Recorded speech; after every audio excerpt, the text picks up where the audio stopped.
TV UNAM es un medio de comunicación que promueve el diálogo, la diversidad y la libertad de expresión en un marco crítico y respetuoso.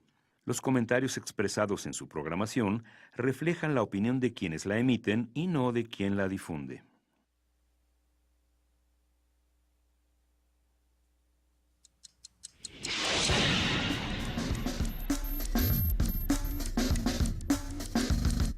Primer movimiento. El mundo desde la universidad.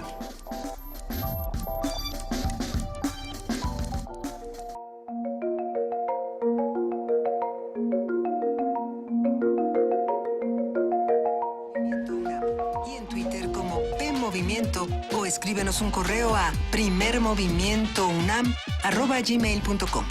Hagamos comunidad. Muy buenos días, son las 8 de la mañana con 4 minutos. Hoy es 2 de octubre y nosotros aquí en Radio UNAM y en TV UNAM no olvidamos. Querido Miguel Ángel Quemain, ¿cómo estás? Hola Lisa, buenos días. Estamos saludando una vez más porque acabamos de saludar a todos los que nos están observando a través de TV UNAM en el canal 120 en el 20.1 y en www.tv.unam.mx. Si a usted no le gusta vernos en TV, ni le gusta escucharnos en radio, ni en podcast, ni en nada, recuerde que nos puede ver también en Facebook Live, en Diagonal TV UNAM. Ahí los podemos saludar también y nos dará muchísimo gusto hacer comunidad con ustedes en un día tan complejo. Habrá que resumir quizá un poco de lo que platicamos en la primera hora para los que se lo perdieron. Estuvo bueno. Se perdieron una gran conversación sobre lo que está ocurriendo con los planetas, con la basura espacial. Por supuesto, el planeta 9, este planeta X que ha dado un montón, se ha abierto un montón de discusiones y de mitos y también de oportunidades de desmitificar y de acercarnos al espacio. De igual manera estuvimos hablando de poesía, este gran poema de Margarita Castillo, para recordar el 2 de octubre, para que la memoria nos sirva todos los días, 49 años después. Estuvimos discutiendo qué pasa en Cataluña, qué está pasando en Las Vegas con este tiroteo y pues yo creo que va a ser un buen programa, querido Miguel Ángel. Sí, estamos en esa tesitura. Tenemos una curaduría con la que abrimos esta mañana de Edith Citlali Morales, que es su directora ejecutiva en la UNAM, y la curaduría está dedicada a la poesía musical, así que vamos a escuchar música de Chausson, de Richard Strauss, una curaduría muy amplia que incluye a Mussorgsky, a Arturo Márquez. En fin, tenemos una serie de actividades en esta segunda hora de primer movimiento. Vamos a tener toda una conversación en la parte internacional sobre la elección de Cataluña. Vamos a reportar desde Querétaro qué sucedió con las lluvias en San Juan del Río, en varios municipios como Corregidora y El Marqués. Y Así bueno, es. quédese con nosotros, vamos a discutir en una mesa en la última hora de primer movimiento el fondo de reconstrucción. Es posible hablar de un fondo único de reconstrucción frente a los daños de los sismos que nos han acontecido. Quédese con nosotros y bueno, vamos a seguir con este 26 encuentro de traductores literarios, encuentro internacional que se realiza en la UNAM y que justamente se inaugura el próximo miércoles 4 de octubre. Va a estar bueno, querido Miguel Ángel Quemain. Le mandamos un gran abrazo a nuestra jefa de información, Juana Inés de Esa, que hoy se fue a una misión especial. Mañana regresa, no se preocupen. Y pues les contamos que los temas de hoy van a ser controvertidos, van a ser polémicos, pero no por eso tenemos que dejar de discutirlos, al contrario, solamente hagámoslo de una manera prudente, amistosa, en la que quepan todas las opiniones. Estamos en @PMovimiento, en Diagonal Primer Movimiento UNAM y en el teléfono 55 36 43 39. Si les parece bien y si estamos más que listos, vámonos a nuestra nota nacional. Ah, no. ¿Qué nota nacional? ¿Nos vamos a la música? Vamos a escuchar música, querido Miguel Ángel. Sí. La segunda pieza de Edith Citlali. Vamos a escuchar en la curaduría de Edith Citlali Morales una pieza de Chausson, que es Ernest Chausson, que es un poema para violín y orquesta. Ernest Chausson fue un compositor francés que perteneció al romanticismo. Sus trabajos tienen una gran influencia de César Franck y de su pequeño legado, la pieza más conocida es el poema para violín y orquesta, la que vamos a escuchar de una poesía de enorme emotividad. Y ya después nos vamos a la nota.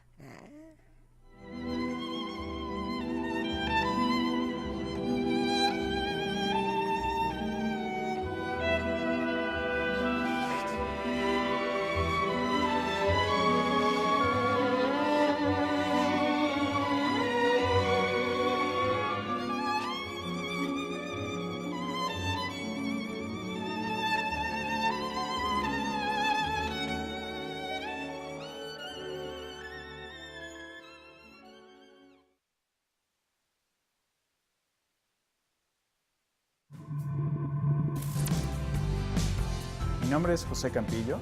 Yo estoy trabajando con evolución molecular de virus aquí en el Laboratorio de Origen de la Vida de la Facultad de Ciencias de la UNAM. Mi proyecto de investigación del doctorado en Ciencias Biológicas se trata sobre cómo se originaron los virus. Lo que estamos haciendo es analizar a través de genomas de todos los virus que se encuentran registrados en las bases de datos a nivel mundial, cómo estos surgieron y cómo estos evolucionaron tempranamente. Para mí la UNAM es nuestra máxima casa de estudios en nuestro país y bueno, representa un recinto académico en el cual podamos generar, en el caso particular mío, pues investigación de escala mundial. La UNAM es pública, gratuita, invaluable y una parte importante de nuestro país.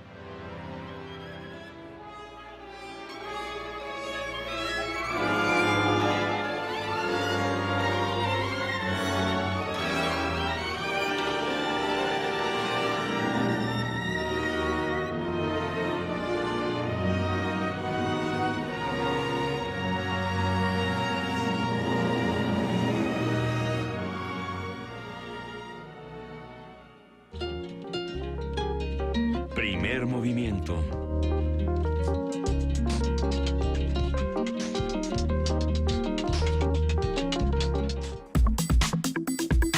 Nota nacional. El gobernador de Querétaro, Francisco Domínguez, anunció que tras las afectaciones ocasionadas por las intensas lluvias en San Juan del Río, capital de la entidad, Corregidora y El Marqués, se emitirá la declaratoria de emergencia con el fin de acceder a recursos federales que permitan atender a la contingencia. Autoridades de la ciudad de Querétaro informaron que realizarán un peritaje en la zona donde se hicieron 2 socavones, esto para determinar las medidas que se tomarán con respecto a la infraestructura y sancionar administrativa y penalmente a quien resulte responsable. Y justamente a partir de estos acontecimientos vamos a conversar con un periodista, Francisco Velázquez, que está en Querétaro y que justamente forma parte de Código Querétaro, que es un medio que ha estado en el seguimiento de toda esa tragedia tan vecinal a la Ciudad de México. ¿Cómo estás, Francisco? Buenos días. ¿Qué tal? Muy buenos días. Saludos a todo el auditorio de Radio UNAM, que también está en transmisión simultánea por TVUNAM. Así es, querido Francisco. Oye, sucede que muchos aquí en la ciudad no se han enterado todavía de lo que está ocurriendo en Querétaro, por estar, por supuesto, muy al pendientes de lo que está ocurriendo con nuestra ciudad, con esta tragedia. Pero Querétaro necesita nuestra ayuda. Cuéntanos qué pasó. Pues miren, de manera general les comento el derivado de las lluvias de este martes 26 de septiembre, madrugada del miércoles 27, pues en Querétaro prácticamente son 4 municipios los que fueron afectados severamente por estas lluvias. Son Querétaro, El Marqués, Corregidora y San Juan del Río. Si me permiten, podemos hacer un reporte muy general, municipio por municipio. Primero que nada, ustedes están enterados desde luego lo que sucedió en la capital. Son 2 socavones los que se abrieron enfrente de una plaza comercial. Así es. Derivado de estas lluvias. Hay una persona que falleció a consecuencia del arrastre de la lluvia, cayó en el socavón, según lo que reportó el mismo gobernador del estado de Querétaro, Francisco Domínguez Servién. Son 22 colonias las que fueron afectadas, aproximadamente, según reportes de Protección Civil Estatal e incluso de autoridades municipales. También hubo desbordes de drenes, son algunos: Jurica, El Arenal, La Cote, Vicente Guerrero, Melchor Ocampo, Raza de Bronce y John F. Kennedy. Esos son algunos. En Corregidora son por lo menos 7 colonias las que fueron afectadas. Entonces atendieron los reportes desde que se estuvieron originando a lo largo de la madrugada. Hubo ingreso de agua en algunas colonias. Las colonias afectadas: El Paraíso, Fraccionamiento Bahamas, Los Olvera, Las Fuentes, Vitrales, Colinas del Parque, Los Pájaros. Inundaciones en vialidades: Paseo Constituyentes en dirección a Querétaro, camino a Los Olvera y Bosque de Versalles en la intersección con la lateral al Libramiento Surponiente. Esta vialidad en particular también resultó con algunos encharcamientos. En El Marqués solamente fueron 5 colonias las que sufrieron algunas afectaciones. De hecho, esto, según autoridades de Protección Civil e incluso del mismo gobernador, es uno de los municipios que sí tuvo afectaciones, pero fueron, de entre toda la generalidad, pues las menores. pero en San Juan del Río prácticamente sucedió algo mucho más importante, de magnitudes aún mayores. Aquí se habla de por lo menos 10 colonias que fueron afectadas, particularmente La Rueda. La Rueda es una colonia en donde el agua llegó hasta 1.80 metros de altura. Estamos hablando que algunas casas quedaron prácticamente cubiertas por el agua. Hubo ahí, desde luego, sí tuvo que intervenir de hecho intervino el ejército mexicano en toda la contingencia en el estado, pero en particular aquí tuvieron que entrar con equipo especializado para poder sacar a las personas y trasladarlas a albergues. Uno de ellos pues se abrió en el Centro Cultural y de Convenciones, lo que comúnmente llaman Secuco, ahí en San Juan del Río, que tiene una capacidad para 180 personas aproximadamente. Entonces tuvo que intervenir el ejército, intervino desde luego las fuerzas de seguridad del estado, y bueno, esta colonia junto con las alamedas, las arboledas, pues fueron de las que tuvieron una cantidad de agua, que tuvieron un nivel importante en la precipitación. Se habla también de un posible desfogue de la derivadora Constitución de 1857.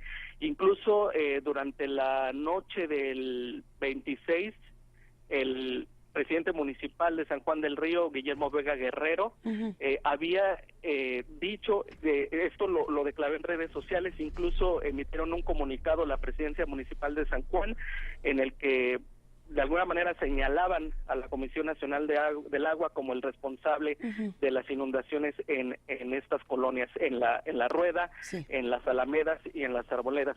Después, en un comunicado posterior, unas horas más tarde, la propia Comisión Nacional del Agua hace la aclaración de que no tuvieron, esto no tuvo nada que ver, no hubo ningún desfogue. Incluso en entrevistas, también el titular de la Comisión Estatal del Agua, que trabajan desde luego en conjunto con la Conagua, pues había dicho que no había habido tal desfogue en ninguna de las presas. Incluso también aquí en la capital, en la colonia Santa María Magdalena, se hablaba entre los vecinos de que había habido un desfogue de una presa cercana en Santa Rosa Jáuregui. Esta versión también fue negada por el titular de la CEA, de la Comisión Estatal de Agua, y pues dijo que no había tal desfogue, porque ellos estuvieron trabajando desde la noche anterior con personal de la Conagua. Esas colonias inundadas, ¿qué características tienen respecto al municipio? Es corregidora, ¿verdad? Las colonias que les estoy reportando. Sí. Sí, son de diferentes municipios. Prácticamente en Corregidora, pues les repito, fueron 7 colonias. ¿Y qué características tienen? Hay una parte que, digamos, es una colonia muy pequeña. Pensemos que tal vez sea como pensando en el DF, tal vez, no sé, la mitad de la delegación Cuauhtémoc, mucho más, la quinta parte, ¿no? Así es. De hecho son zonas amplias. En extensión pudiera ser, por ejemplo, las colonias afectadas de la capital pudieran equivaler a, no sé, al tamaño de la delegación más pequeña del Distrito Federal. Okay. Esta afectación, la declaratoria de desastre, ¿cómo organizará esta afectación? ¿Quiénes serán cuáles son los criterios de ayuda a estos municipios? Bueno, esta declaratoria de emergencia la informó el gobernador el jueves en una entrevista. Sin embargo, no se ha emitido la declaratoria de emergencia como tal. Incluso ya se ha revisado en el diario oficial de la Federación, no se ha emitido la declaratoria de emergencia. Esa declaratoria fue solicitada por el gobernador para 4 municipios, que son estos que les comento: el Corregidora, Querétaro, San Juan del Río y el Marqués. Y de estos estudios para revelar ahora sí que de quién fue la culpa, ¿cómo van? ¿En qué vamos? Porque la respuesta de las autoridades ha sido bastante interesante. Así es, por esta cuestión de los socavones enfrente de la Plaza Comercial Antea, pues es todo un tema que yo creo que nos va a dar para hablar durante toda la semana. Bueno. primero que nada, pues se tiene que intervenir la Coordinación Estatal de Protección Civil. Incluso ellos, en una entrevista realizada ya el sábado, nos compartieron que tienen ya ellos su dictamen, sin embargo están a la espera de lo que puedan emitir, opiniones técnicas que puedan emitir la Secretaría de Desarrollo Urbano y Obras Públicas, esta es del Gobierno del Estado, y las autoridades de protección civil municipal. Entonces esperan estos dictámenes para integrarlos en un solo expediente y bueno, tener de ahí ya acciones que se vayan a emprender. El gobernador del estado de Querétaro fue empático en esto también. Dijo que se iba a actuar contra los responsables, que la obra se había ejecutado en la administración anterior y que también iban a buscar de alguna manera... Perdona sí. que te interrumpa, Francisco. Cuando dices la administración anterior, estás hablando del cambio del PRI al PAN. Exactamente. Okay. Uh-huh. Sí. Bueno, se hace que esta obra fue ejecutada en la administración anterior, efectivamente en una administración priista, y pues se está buscando también de alguna manera fincar una responsabilidad a quienes ejecutaron la obra. Uh-huh. Esta parte, históricamente, ¿el nivel de lluvias coincide con el nivel de daños? Sí, desde luego. La precipitación que se tuvo en estos 2 días, 26-27 de septiembre, fue de 137 milímetros, según reportó Protección Civil Estatal, solamente para la capital del estado. De alguna manera es como el promedio que se puede manejar en los demás municipios. Sí. Obviamente el Marqués con una precipitación menor. Uh-huh.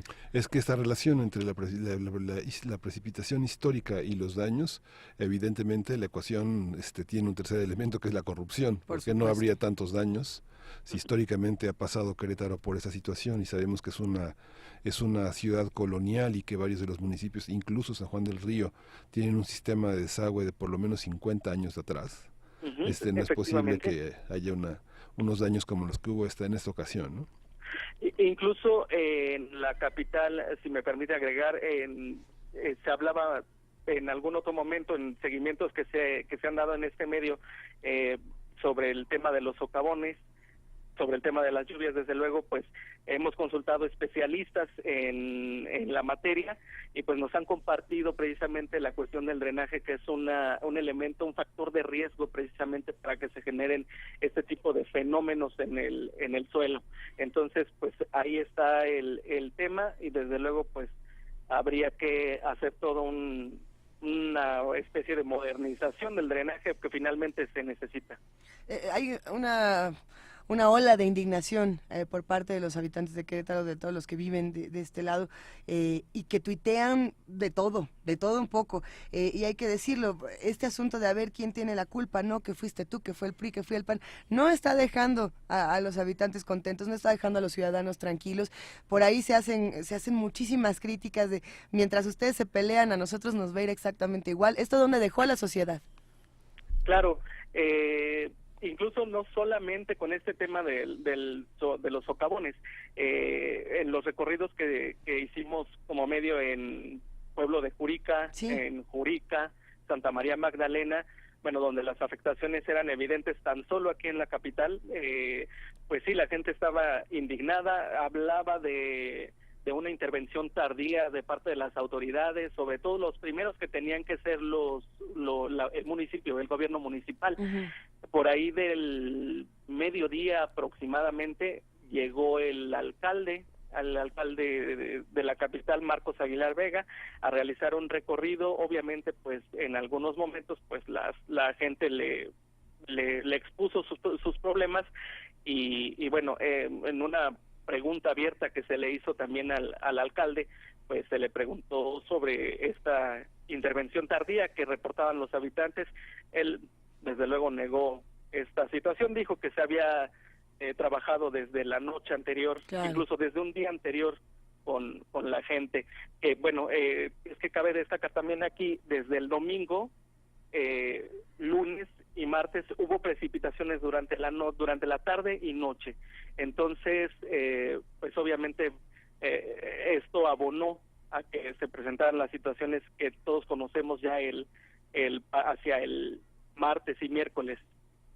Y en ese sentido, ¿qué podemos decir de Romy Rojas, la secretaria de Obras Públicas, que por cierto parece muy sonriente en todas las fotos a pesar del caos que se está viviendo por allá? Así es, bueno, ella incluso en entrevistas también con medios de comunicación, pues declaró que se está investigando esta cuestión de los socavones, que es algo que llevará, que para el siguiente mes ya estará listo, aun cuando el gobernador, bueno, pues dio un aproximado de que el dictamen y todos estos estudios que se van a hacer a propósito de los socavones, pues estarán listos en una semana. Venga, hay que aclarar, por cierto, que estos estudios se realizan acompañados de la UNAM. Así es.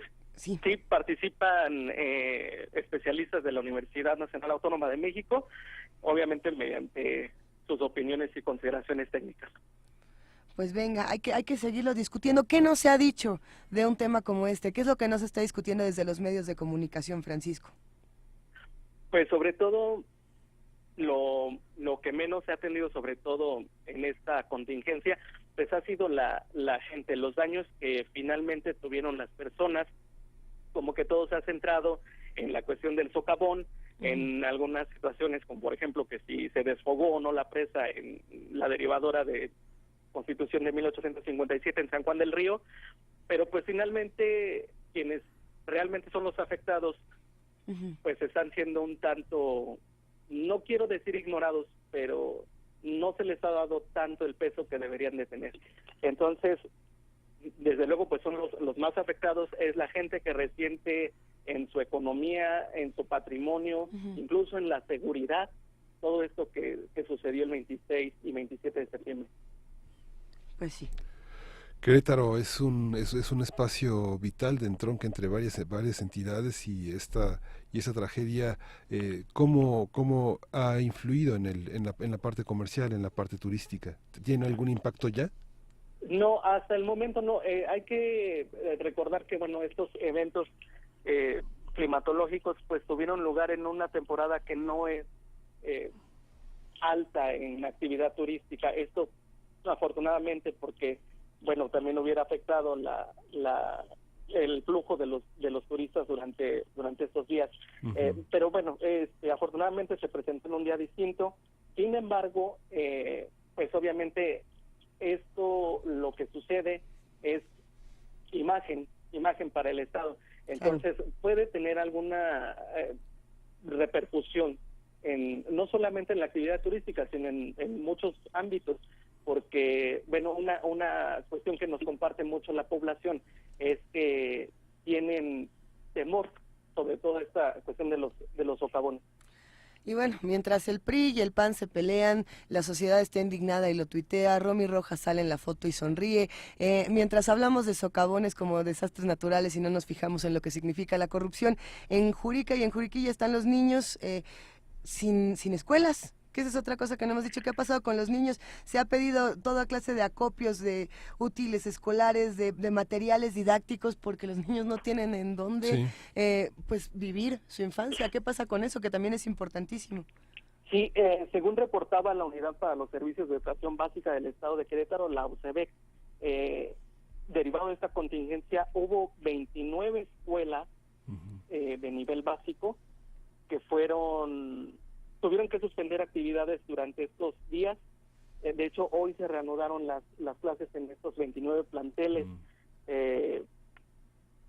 Pues se está trabajando en toda esta cuestión. Incluso el titular de este organismo, Enrique de Chávarri, pues comentaba por ahí que son de esas 29 escuelas que tuvieron que cerrar, solamente en 2 hubo daños de la infraestructura.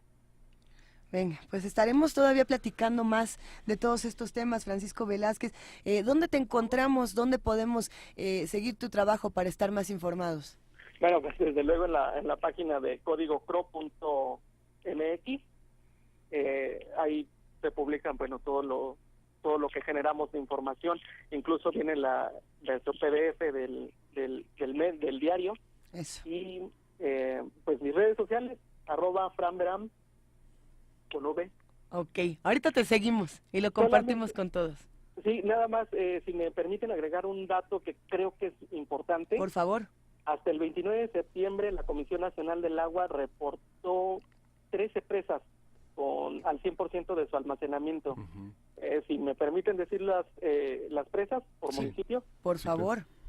Pues estamos hablando de Huimilpan, las presas San Pedro, El Zorrillo y la derivadora San José. En el Marqués es el Carmen, Pirules, Jesús María. En Amealco, San Miguel Tlaxcaltepec, Santiago Mextitlán y el Tecolote. En Querétaro únicamente hay una, es el Cajón en Jalpan de Serra, este es en el municipio serrano, la presa de Jalpan.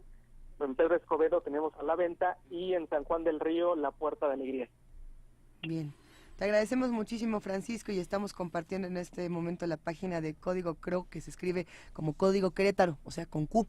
Exactamente. Gracias, un gran abrazo para ti y para todos los que necesitan nuestro apoyo en este momento. A ustedes, muchas gracias. Hasta luego, que estés bien. Hasta luego. Vámonos a la nota internacional. Primer movimiento.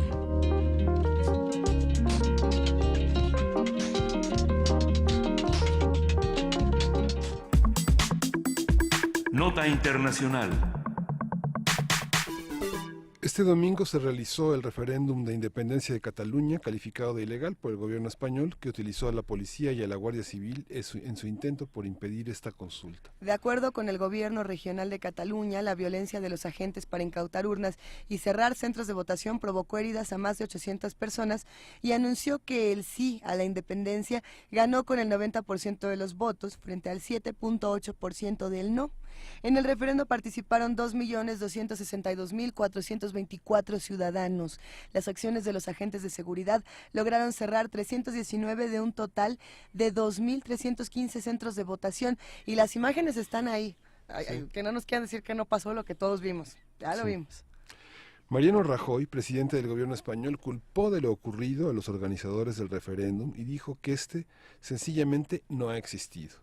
También agradeció la actuación de la policía por su respuesta ante lo que calificó como un grave ataque a la democracia.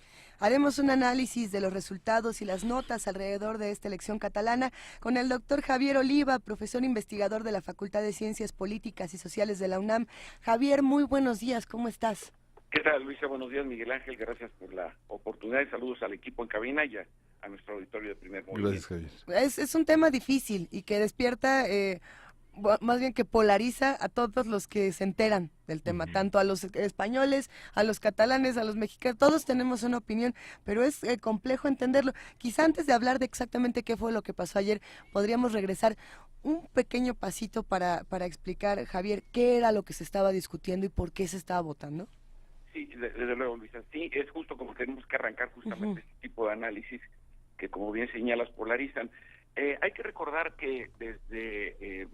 por ejemplo, expresiones culturales como la prohibición de las corridas en Barcelona, como una especie de diferenciación respecto de Madrid, y no solamente las relaciones que se van a desarrollar desde la guerra civil y sus consecuencias, me refiero a la guerra civil española, en donde Barcelona fue uno de los baluartes de lo que fue la República y después ante la resistencia a los más de 35 años de dictadura franquista.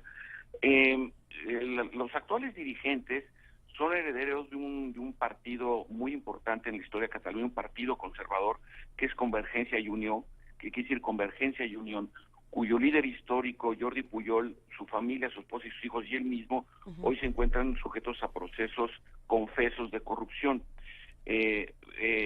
Charles Puigdemont, que es el presidente de la Generalitat, él fue candidato de este partido por Girona, allá por 2010. Es decir, es muy importante que para nosotros desde México analicemos que el proceso de independencia o de secesión de Cataluña no es una consigna de izquierdas ni mucho menos. En todo caso son un grupo de partidos políticos agrupados principalmente por ese partido de centro derecha que es Convergencia y Unión, y que de alguna manera en el movimiento por el sí, que es como se agruparon desde Esquerra Republicana hasta los movimientos antisistemas catalanes, que estuvieron empujando por esta propuesta. Entonces, sabemos bien que en el caso de España no solamente los separatismos vascos, en menor medida el gallego, de alguna forma también se encuentran expresados en la Constitución a partir de que se llaman regiones autonómicas. Y por el lado del gobierno español, no solamente en el caso de Mariano Rajoy, sino incluso las expresiones marcando su crítica notable a este proceso, como ensayos y colaboraciones de Felipe González y otros líderes históricos de la transición a la democracia en España, pues revela que sí, en efecto, hubo dos bandos, y en donde claramente se cometieron errores de ambas partes.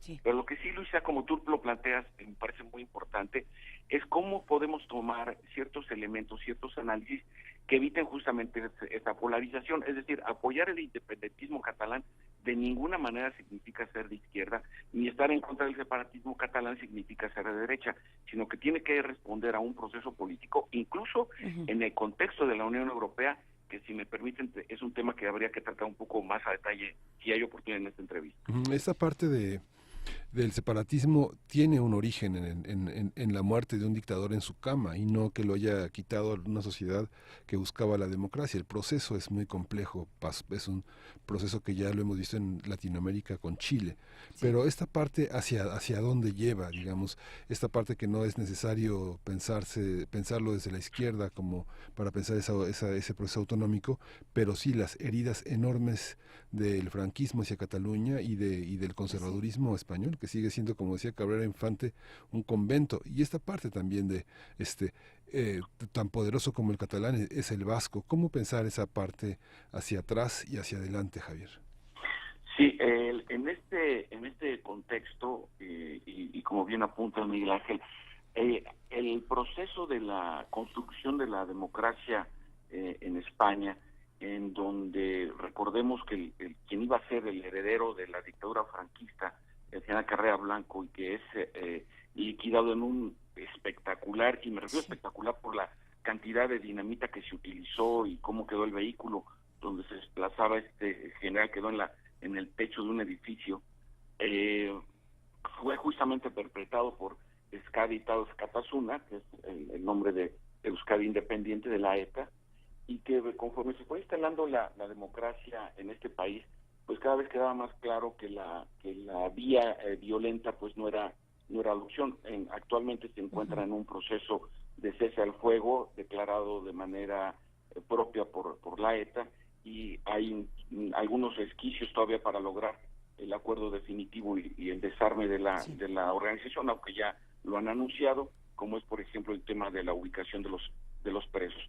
Teniendo este antecedente, el separatismo catalán siempre ha optado por una vía mucho más política, en este sentido, como lo estamos viendo, más apegada a ciertas prácticas, aunque el gobierno español lo haya calificado lógicamente de ilegal. ¿Hacia dónde puede apuntar esto? Y este es el contexto. La Unión Europea, estuve revisando los medios hoy, poco antes de esta entrevista, para tenerlo más actualizado. Hasta el momento, Bruselas, así se le conoce en el argot periodístico europeo, porque ahí es donde se ubican los principales órganos de gobierno de la Unión Europea, había asumido una postura, a mí me llama la atención, una postura más neutral, muy neutral, que se trataba de un asunto interno. Aquí el peligro, yo quiero recordar, Luisa, en la reunión de la OTAN que se llevó a cabo en País de Gales en 2015, la preocupación número uno de la OTAN era la permanencia o la continuidad de las unidades nacionales. Pero si lees el documento al detalle, pues no se refieren al tema de Siria, si va a terminar fragmentada, o si Libia, que cuenta en este momento con dos gobiernos, no, se referían a la unidad política de los países de la OTAN, ¿no? Es decir, el separatismo escocés, el separatismo en el caso de la isla de Cerdeña en Francia, la Lombardía en el caso del norte italiano, la unidad geopolítica. Bélgica pasó 3 años sin tener gobierno por las diferencias étnico-políticas entre valones y flamencos. Es decir, el problema que yo veo es que este caso pudiera despertar estos sentimientos arraigados cultural e históricamente de separatismo. Incluso las elecciones del domingo pasado en Alemania ya se ha estudiado bien el perfil de los votantes, y quienes le dieron su apoyo a esta alianza por Alemania que es el nombre de la ultraderecha que por primera vez llega desde la Segunda Guerra Mundial fueron votantes hombres radicales de Alemania del Este, ¿no? Entonces, ahí hay algo interesante en lo que nos podríamos detener un momento, Javier, y es pensar quiénes votan. En el caso, por ejemplo, de las elecciones alemanas, una vez más vimos que eran adultos mayores de, vamos a poner un 35, 40. No quiero tampoco decir adultos, no es que sean los viejos. No, de verdad, no, es que de verdad es una cosa, según lo que se informa, no son los jóvenes los que salen a votar. Lo mismo ocurre en el caso del Brexit. En el caso de este referéndum en particular salieron a votar todos y era impresionante ver, sobre todo a los jóvenes catalanes con este compromiso político que en México no lo vemos nunca, ¿no? Sí. La razón es, ahí hay algo que es interesante, es pensar, aquí no estamos dándole la razón ni a los catalanes ni a los españoles. Lo que hizo Rajoy fue polarizar aún más el asunto con esta represión. Y ahora no solamente estamos hablando de Cataluña, estamos hablando de España entera. Así es. ¿Qué se hace con eso? De hecho, también Bruselas señaló que nunca la represión es una forma de hacer política ni hacer valer el Estado de Derecho. Aquí hay una cosa muy importante porque los catalanes que están en contra del proceso de secesión, no quiere decir que no crean en la autonomía dentro de los marcos constitucionales españoles, simplemente no están a favor de la secesión de Cataluña. Hay que observar que más del 60% no acudió a votar, porque es más, ni siquiera hubo una organización en contra del referéndum porque lo asumían como ilegal. Entonces también la lectura de los datos electorales, es decir, de los resultados, necesitamos hacerla con cierto cuidado, porque si bien es cierto que alrededor de 400 centros de votación no se pudieron instalar por la fuerza de la policía, por el otro lado más de 2.000 sí se instalaron, y solamente votó, según los propios datos de los organizadores, el 38% de las personas con posibilidades de emitir su sufragio. Entonces también los números nos van a decir algo, no solo de la polarización entre la clase política y los partidos políticos catalanes respecto de Madrid, sino la propia polarización que se vive dentro de Cataluña y en Barcelona en particular. Y María Luisa, recordarán, Miguel Ángel, que hace poco tuve la oportunidad nuevamente de participar a propósito de los atentados en Barcelona y en Ripoll, de estas células de adolescentes. En una sociedad polarizada es el caldo de cultivo, desafortunadamente, que permite este tipo de expresiones, Luisa. Es complejo pensar en lo que va a pasar a partir de este momento, porque se está discutiendo ya, por supuesto, que debido a estos actos tan violentos, tan indignantes, pues el gobierno catalán puede justificar su independencia, puede decir, pues ya están viendo por qué pasa lo que pasa. Y esto hace que una discusión que podía haber sido una discusión legal se vuelva una discusión de legitimidad. ¿No? La gente ya salió a votar, ya fueron reprimidos, ya vimos todo, el mundo entero ya vio estas imágenes. Ya no hay vuelta atrás con esto que acaba de suceder. ¿Qué opinas, Javier? Indudablemente coincido plenamente con la apreciación. El líder del Partido Socialista Obrero Español, Pedro Sánchez, obviamente señaló muy cerca de este argumento que tú planteas, de que pues habían cometido errores de los dos lados, pero que el abuso de las fuerzas del orden para impedir el proceso, pues evidentemente coloca. A mí no me llamaría la atención que en unos días Mariano Rajoy tuviera que dimitir, sumiendo todavía en una crisis política e institucional más seria España.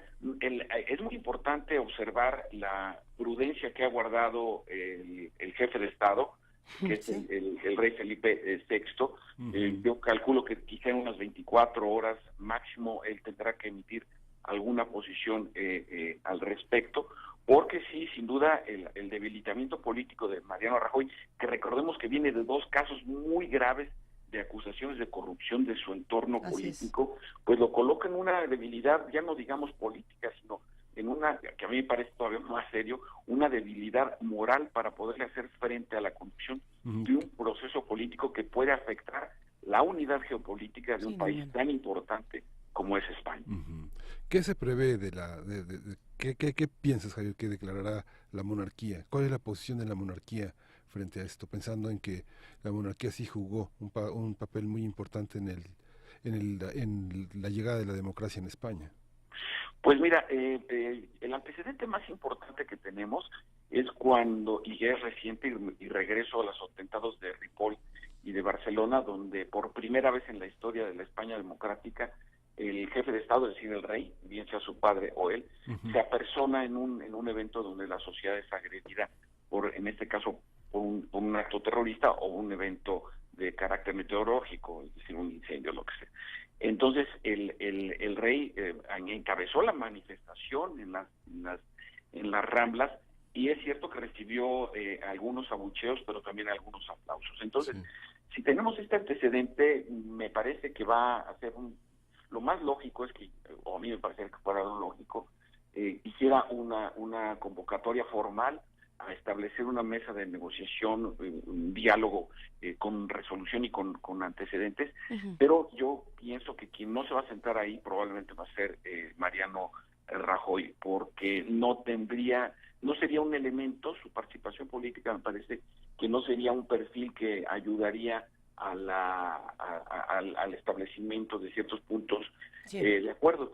Y ver también cómo el papel que ha jugado Juntos Podemos, encabezado por Pablo Iglesias, quien se ha sumado decididamente en contra de la represión y a favor del independentismo, lo cual en las Cortes, que es el nombre que tiene la Cámara de Diputados ahí en España, en las Cortes le ha generado cierto rechazo del resto de los partidos. Bueno, Javier, pero ahí tenemos que detenernos un momento y pensar que hace unos años todos confiábamos ciega y profundamente en la labor de Podemos, y todos pensamos que lo que había hecho Pablo Iglesias en hacer una campaña a través de redes sociales, juntar a todos los españoles, era impresionante, y de pronto no sabemos bien a bien de qué lado está Podemos con nada. Así como un día apoyan esto, otro día cambian completamente su proyecto, y entonces esto ha hecho que los españoles también digan ¿por qué Podemos está moviendo la jugada de esta manera? Y de pronto nos salíamos con unos y de pronto con otros. Eso también está debilitando mucho la política en España. Sí, desde luego. Yo sí, y además, Luis, además me recuerdas también la crisis de liderazgo interna que trae el Partido Obrero Español. Es decir, España sí se encuentra en un momento muy serio de crisis política, que evidentemente se ha agudizado, y coincido plenamente con la absolutamente reprobable actitud de las fuerzas del orden para reprimir a ciudadanos literalmente indefensos. Ahí están los testimonios, y esto pues evidentemente debilita la autoridad política de Mariano Rajoy. Por eso yo no dudaría también que otras expresiones políticas de la Unión Europea, es decir, partidos que sean propensos al separatismo, aunque ideológicamente puedan ser contrastantes, como el Frente Nacional en Francia, o ya mencionábamos a la propia Alianza por Alemania, o también el Partido de la Verdad en Holanda, que son partidos de ultraderecha y xenófobos, pues se manifiesten en favor de este tipo de expresiones secesionistas, que no le den ningún favor al separatismo catalán en términos ideológicos, pero siempre existe esa posibilidad. Y yo quisiera plantear una cosa muy rápida, Luisa, Miguel Ángel, que es muy breve, pero muy importante. Lo que está sucediendo en Puerto Rico, donde hay un movimiento también independentista muy serio, y ante el abandono de lo que está haciendo Donald Trump, hoy leí en el New York Times entrevistas a veteranos de la guerra de Corea, pues lo único que están haciendo es reivindicar o darle elementos a la reivindicación del independentismo puertorriqueño. ¿Por qué lo asocio con lo que está pasando con Cataluña? Porque precisamente los errores de decisiones políticas desde las estructuras pinaculares son en lo que muy buena parte también auspician o fomentan estos sentimientos de pertenencia y de secesión, tal como lo estamos viendo, insisto, en el caso catalán, más estructurado a través de distintas fuerzas políticas, porque una cosa es que estén de acuerdo en el sí, pero ahora vamos a ver cómo están. Sobre todo, insisto, hay una huelga que está convocada para mañana martes de sindicatos, empresarios y pequeñas y medianas empresas. Las dos principales centrales obreras de Cataluña, nomás para empezar. Y con las organizaciones empresariales. Entonces, también es muy importante señalar que en estos procesos, como lo hemos aprendido en la historia, en la medida en que el gran objetivo se logra, después vienen las diferencias respecto de qué se va a hacer una vez que se alcanzó este objetivo. Ahora, mi pronóstico es que muy probablemente lo que observemos no sea tanto una secesión por completo de Cataluña, si me permiten analizarlo con un poco de perspectiva y con estos datos verificados a la mano. es que vamos a avanzar hacia lo que desde hace tiempo algunas fuerzas progresistas, aquí sí más vinculadas a una izquierda, a una centro-izquierda dentro de la propia Constitución española, sería modificar la Constitución para auténticamente, en vez de regiones autonómicas, hablar de un pacto federal. Creo que hacia allá pueden avanzar, porque pues los motivos que han argumentado siempre en Cataluña, que es el tema de los impuestos, de cómo el gobierno central les devuelve en subsidios para cierto tipo de programas, etcétera, es el origen, se supone, es el origen y motivo principal entre las élites políticas de que ellos dan una determinada cantidad de impuestos que no se les devuelven en recursos públicos para sus programas. Uh-huh.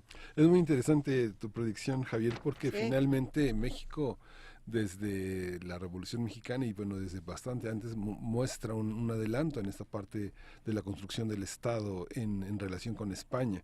Y ese pacto federal obliga a revisar el material distinto con el que el sueño nacionalista se construye de una manera distinta a los radicalismos que vimos en la primera mitad del siglo XX y que llevaban hacia la xenofobia, hacia una cosa de intolerancia poderosísima. Hoy la democracia en cada región autonómica ha mostrado que pueden solos y que el gobierno es insuficiente para entender las características de cada región, y la enorme crisis de desempleo y la crisis económica ha motivado toda esta visión hacia adentro de las entidades autonómicas más solventes, digo, tanto de Castilla-La Mancha como de Euskadi, de Cataluña e incluso de Valencia, ¿no? Sí, así es, y sabes que, Miguel, aquí tocas un punto que es muy importante.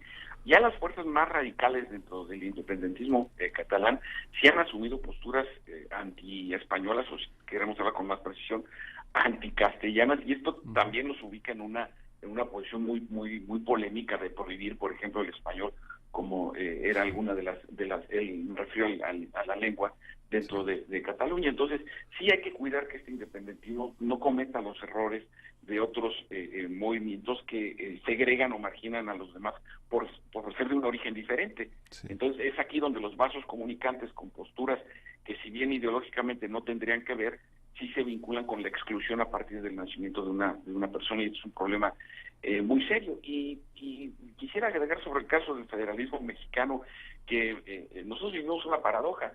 Tenemos desconcentrada la decisión política, es decir, tenemos una amplia representación partidista, pero la decisión fiscal sigue estando centralizada. Sí. Por ejemplo, el Estado de Morelos depende 95% de su presupuesto de transferencias federales, es decir, solo el 5% de sus recursos son autogenerados. Oaxaca está en el 98%.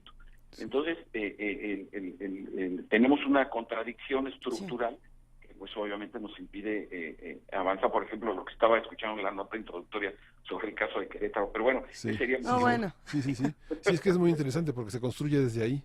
El norte, claro. el norte se ha querido separar de una manera soterrada y permanente, ¿no? Pues si tú como presidente municipal de Tijuana tienes que venir a hablar con un subsecretario de Hacienda de la Ciudad de México, pues eso te habla del enorme fracaso, que es lo que creo que estamos viviendo en México, el enorme fracaso del Pacto Federal. Sí. ¿Con qué reflexiones finales nos podemos quedar esta mañana, Javier Oliva, que estamos, por supuesto, indignados por las imágenes, pero pues con una expectativa interesante de lo que va a ocurrir? Bueno, la primera ahora sí que creando nuestro centro de lecciones aprendidas para primer movimiento, digamos que la primera lección es que los procesos políticos sociales nunca pueden resolverse con una variable como es la fuerza. Es decir, mientras los ciudadanos estén pacíficamente reunidos y planteando las demandas dentro de los canales jurídicos y que establecen los procedimientos de la propia ley, pues me parece que la variable violencia pues no puede ser utilizada porque se revierte no solamente contra el proceso, sino contra el tomador de decisiones, que es la primera. Y la segunda, que los procesos que se viven en varias partes del mundo de secesión o de separatismo, pues evitar que se conviertan en combustible para estas posiciones xenófobas y racistas que lamentablemente están encontrando mucho campo, sobre todo desde las acciones del presidente de los Estados Unidos, que lleva 8 larguísimos meses en en el cargo. Ah, cómo se han hecho largos. Sí. ¿Cómo no? Y bueno, oye, y no hemos hablado de la peor masacre en la historia de Estados Unidos del día de ayer, de más de 50 muertos y 400 heridos en Las Vegas. ¿Será que podemos tocar el tema, Javier? Ya 400 heridos, ya está. 400. Sí, y el tema ahí es el terrorismo doméstico, porque estaba leyendo las investigaciones que se estaban publicando en los medios estadounidenses y británicos que le ponen mucha atención a estos temas. Bueno, no fue ni un islámico, es un señor de apellido Paddock, sí. ni es un islámico, ni es un lobo solitario, ni mucho menos. Entonces, los estudios estadísticos son muy contrastantes. Un estadounidense corre más riesgo de morir a balazos dentro de Estados Unidos, en cualquier parte del mundo, excepto de conflictos armados, ¿no? Sí. Lógicamente, pero este lunes está muy confuso con todas estas notas. Claro. Y yo diría que hay que evitar, la clase política catalana tiene que evitar acercarse a esos linderos tan peligrosos como es la segregación por origen de las personas. Es decir, alguien que sea de Castilla-La Mancha o de Murcia o de Asturias o de cualquier otra parte de España puede vivir tranquilamente y hablar en español en Cataluña, aunque se convirtiera, que todavía tengo mis dudas al respecto, en un país libre y soberano. Es decir, no puede pasarse a la marginación de que aquel que no hable catalán pues se ha tratado como una persona de segunda. Así es. Bueno, pues ya con estas reflexiones nos vamos a quedar esta mañana, doctor Javier Oliva. Qué gusto, como siempre. Hablemos muy pronto porque apenas estamos arrancando con lo que va a pasar. Sí, hay que estar pendiente de los resultados de las investigaciones en Las Vegas. Muchísimas gracias, Javier. Un gran abrazo. Hasta luego.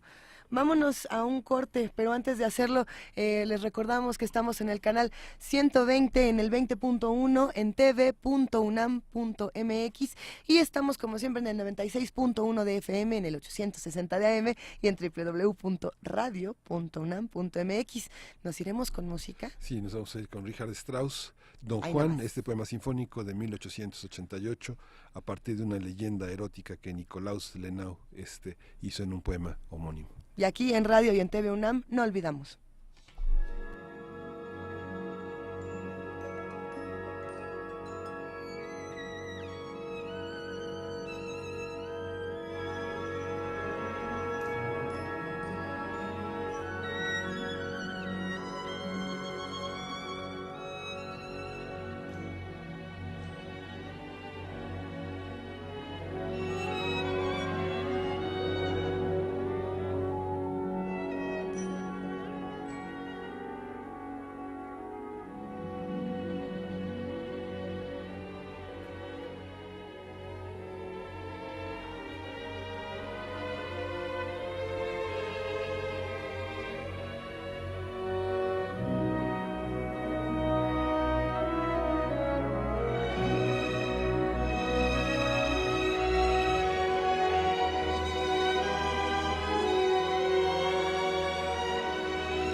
Estamos en el posgrado de Ingeniería en el Laboratorio de Biorrobótica.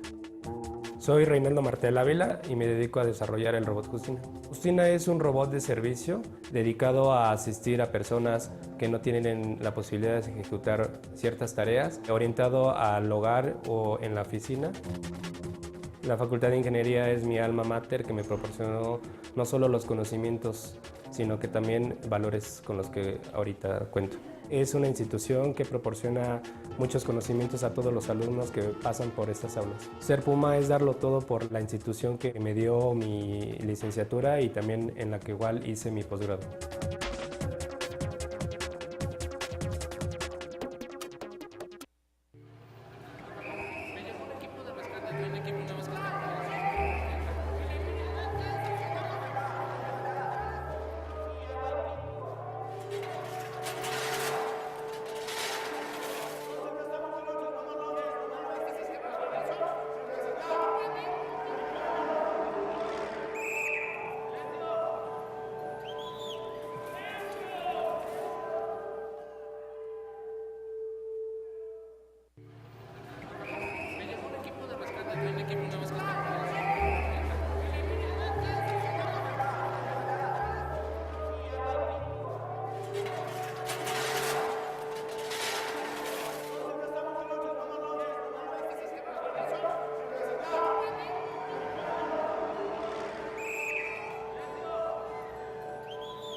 Primer movimiento. Hacemos comunidad.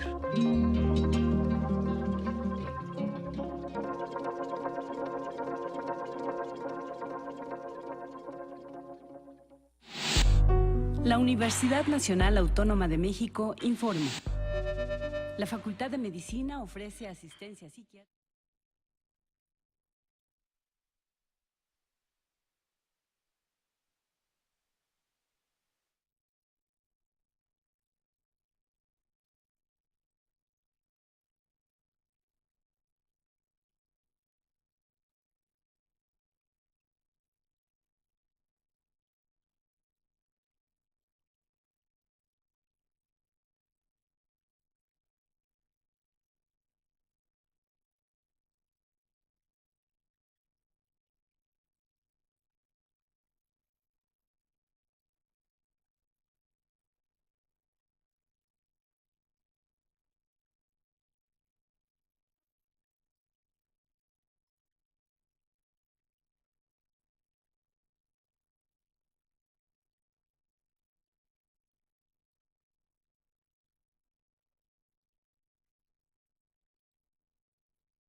Primer Movimiento. Podcast y transmisión en directo en www.radio.unam.mx.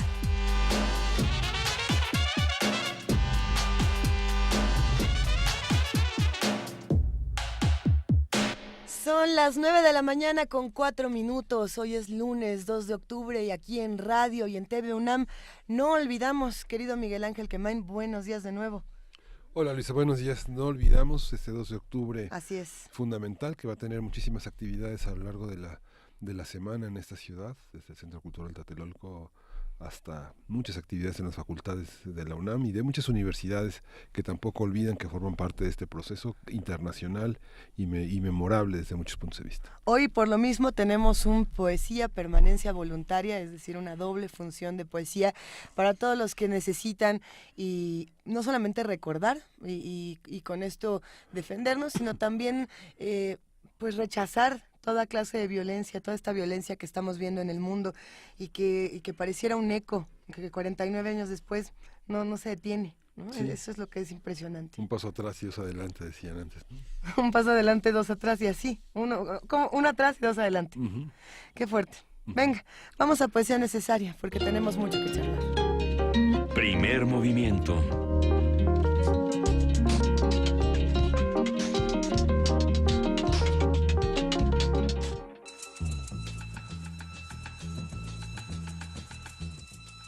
Es hora de Poesía Necesaria.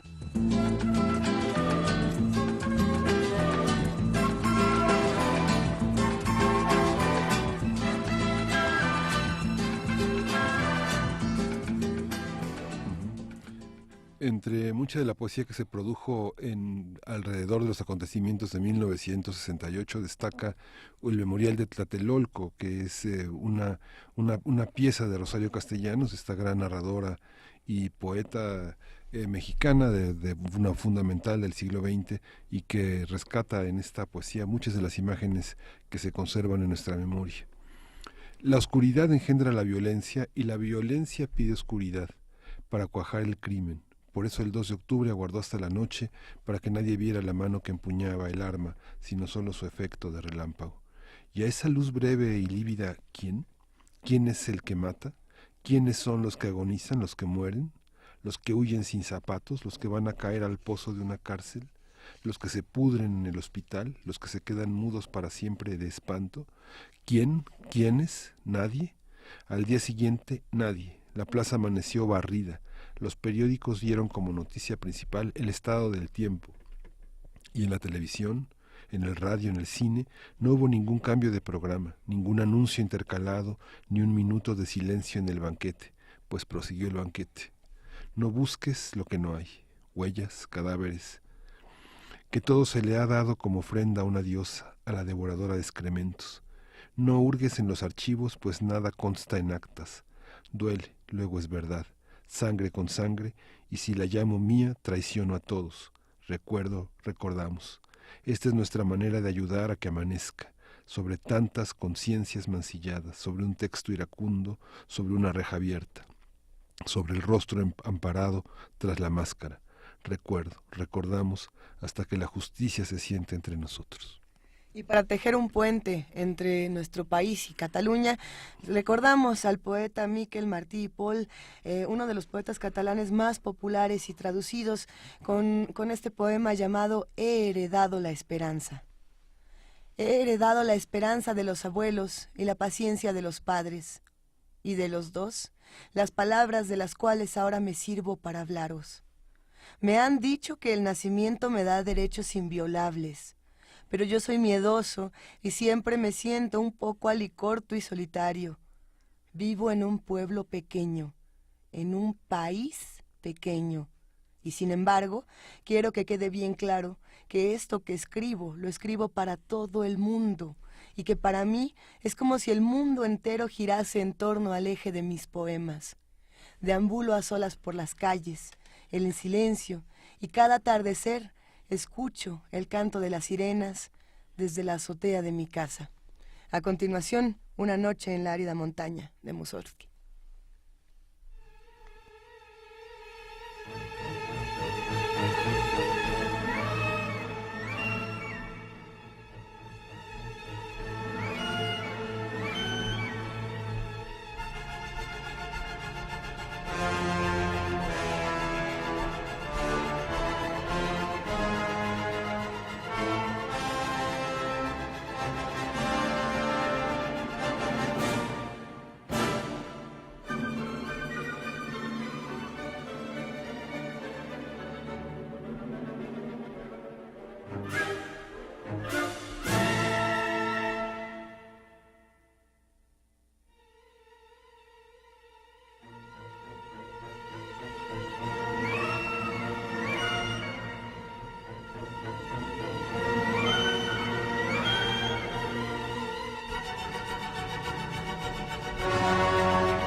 Soy José Wolfer, originalmente músico de formación, pero hace mucho tiempo dedicado a la gestión cultural y soy actualmente el director de la Casa del Lago Juan José Arriola. Esa primera etapa de acercamiento con la universidad a través de los años que estuve estudiando en la Nacional de Música, ahora facultad, pues me indujo por completo en el mundo universitario. Cada quien tiene como su pequeña UNAM, pero cuando alzas un poco la vista y vas conociendo un poco más, te das cuenta del universo tan vasto que representa la universidad, y en el seno de una casa de estudios tan importante, tan grande, tan diversa, tan acogedora como es la universidad, poder hacer esto en este marco, para mí de veras es un gusto y es un privilegio.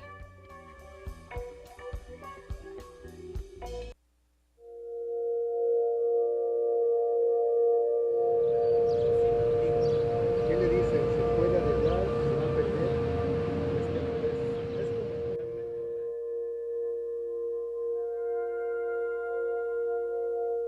La Protección Civil ya acordonó aquí, ¿verdad? Sí, ellos vinieron a coordinar acá. ¿Ha habido personas que perdieron la vida acá en el sitio de perecer? No, aquí gracias a Dios.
Primer movimiento.